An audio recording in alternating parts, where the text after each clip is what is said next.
Welcome back to another edition of the Physics Friar. In this particular episode, we'll be talking about the Church's Sacraments of Ministry, matrimony and holy orders.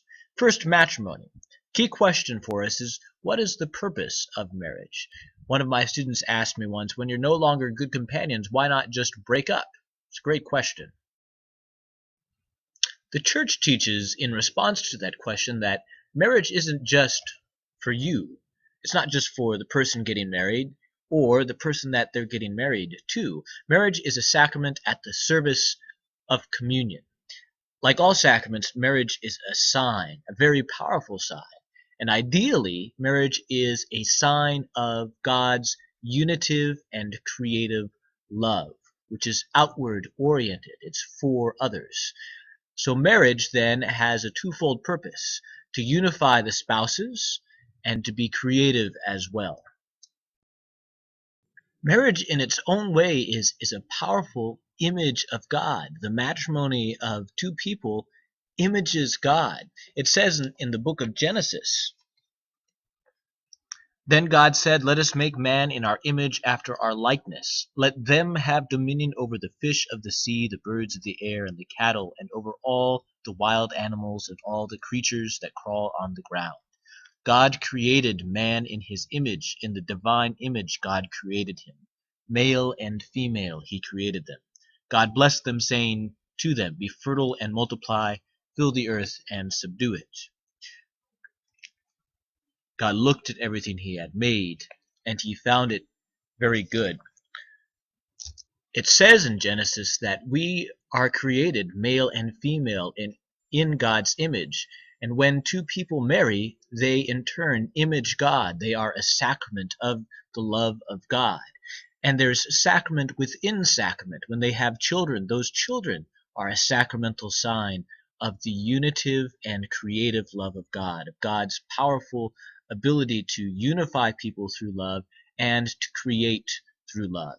Marriage is such a powerful sign that in the Old Testament it was used as an image of God's love for Israel, and in the New Testament it's an image of Christ's love for the church as being open-ended, self-giving, and total. You begin to see maybe how marriage is a sacrament at the service of community. That's why the church teaches that marriage isn't just about finding a good companion, and then if at some point you're no longer good companions, then you just break up. The marriage is about more than that. In fact, it's even the purpose of somebody getting married to sanctify their spouse. That means to make their spouse holy and to be sanctified in turn. That means you are called through marriage to make your spouse holy, even and especially when times are really hard. The second sacrament of ministry is maybe the one that you would think of initially when thinking about ministry. That's the sacrament of holy orders. It's the sacrament in which people become either deacons, priests, or bishops. Now, holy orders is a sacrament of Christ's presence. See, we're all priests. Everyone who is baptized shares in the priesthood of Christ.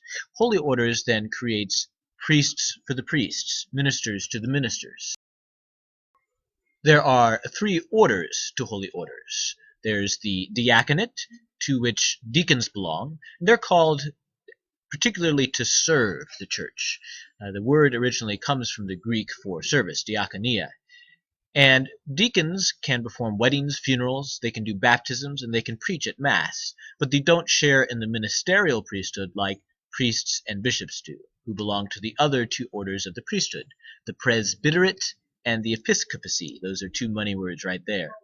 Priests and bishops are in a very special way sacraments of Christ's presence. They are both signs and effective signs of the presence of Christ to his church. Christ was priest, prophet, and king or shepherd of his people. And so priests and bishops, like priests, lead worship. As prophets, they're called to preach the gospel. And as a shepherd, they are called to rule God's people, but as Jesus did. It's very important to remember that. They're not to lord it over the people. Rather, they are to exercise leadership as Christ did.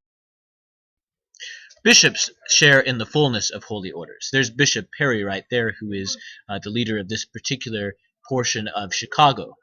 They are considered successors to the first apostles. They belong to the college of bishops. They lead dioceses, and they can confirm. They're usually the ordinary ministers of confirmation, and they can ordain. Priests can't ordain, and ordinarily they wouldn't perform confirmations either, but they are considered as extensions of the bishop in a way. You could think of them rather sillily, if that's a word, as the bishop's mini-me in each parish. They can perform the Eucharist, that's their principal sacramental role, and they preach the gospel. Finally, let's consider deacons.